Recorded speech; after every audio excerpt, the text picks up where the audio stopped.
räägime kehade laadumisest. Teatavasti koosnevad kehad molekulidest. Molekulid omakorda koosnevad aatomitest, aatomid tuumast ja elektronkattest.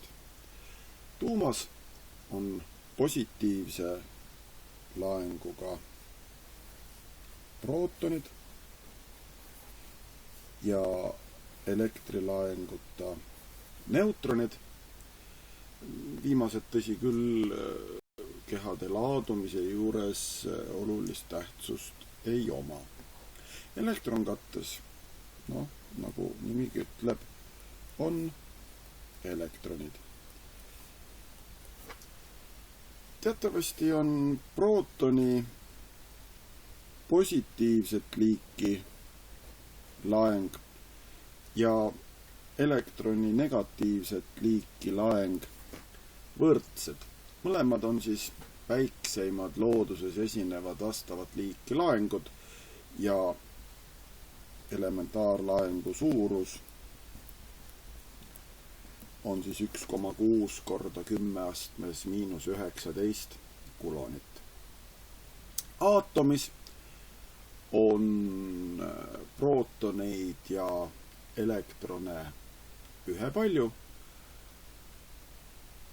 ja seetõttu on ka siis aatomid tervikuna ilma elektrilaenguta. Seega, kui me tahame kehale anda elektrilaengut, peame me rikkuma tema sees olevat prootonite ja elektronide tasakaalu. Teoreetiliselt võiks selleks ju olla kaks võimalust. Üks võimalus on muuta prootonite arvu kehas ja teine võimalus muuta elektronide arvu kehas.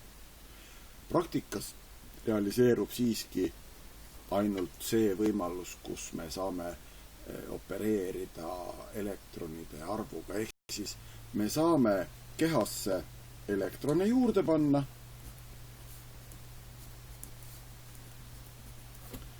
või siis saame kehast elektrone välja võtta. Kui me lisame kehasse elektrone, siis saavutab elektronide arv kehas ülekaalu prootonite arvu suhtes. Ning tulemuseks on see, et keha omandab negatiivse laengu. Kui aga me keha seest elektrone välja võtame, siis ületab prootonite arv elektronide arvu ning keha omandab positiivse elektrilaengu. Saab näidata, et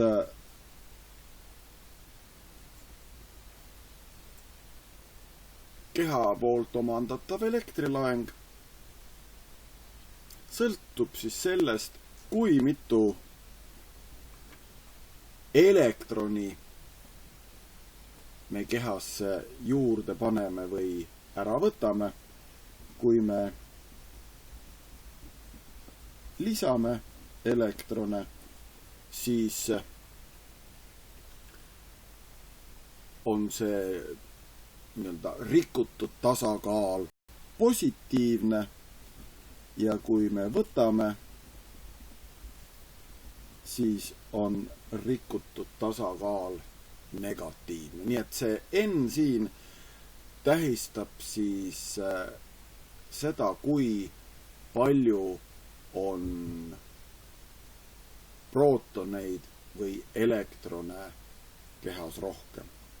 Ja Q0 on siis lisanduvate või äravõetavate osakeste elektrilaeng ja nendes ülesannetes, kus me siis räägime kehade laadumisest või ka siis kehade laengu muutusest,